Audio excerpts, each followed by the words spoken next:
ছিল, যদিও এখানে বাংলাদেশকে সতর্ক হতে হচ্ছিল। সেই সেভিন্সই পরে গিয়ে গোলটা করেছেন,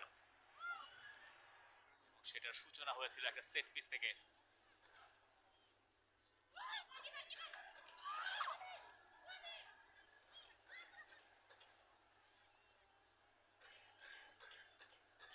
এই জায়গা থেকে ক্রস এবং সেখান থেকে ক্যাপ্টেনের হেডার, গোল, আজারবাইজানের লিড।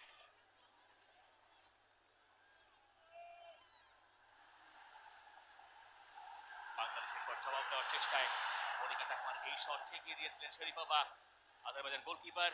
সেখান থেকে কর্নার কিক এবং সেই কর্নার থেকে মারিয়া মান্দার সেই অসাধারণ গোল আনন্দে ভাসিয়েছিল বাংলাদেশকে।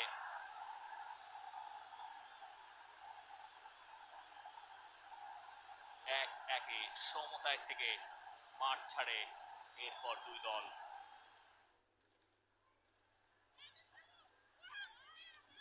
শিউলি আজিম দারুণ কিছু ডিফেন্সিভ ওয়ার্ক তিনি করেছেন ম্যাচ জুড়ে, আর এটা ছিল বাংলাদেশের সেকেন্ড হাফের সেরা সুযোগ। মনিকা চাকমা ঋতুপর্ণার ওই হেড থেকে, ক্রস থেকে হেডটা মেরেছিলেন বাইরে দিয়ে।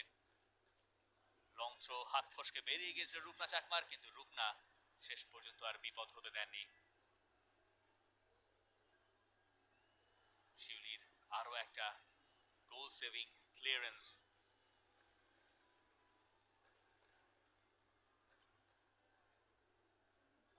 এবং টানা 3 কর্নার থেকে রূপনা চাকমাকে বিপদে ফেললেও রূপনা চাকমাকে টলাতে পারেনি আজারবাইজান সেই ক্ষেত্রে।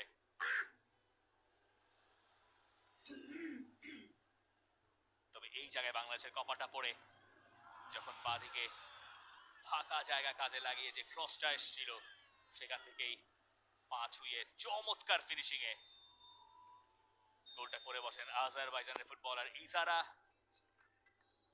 আর ম্যাচটা জাতীয় স্টেডিয়ামে তাই শেষ হয়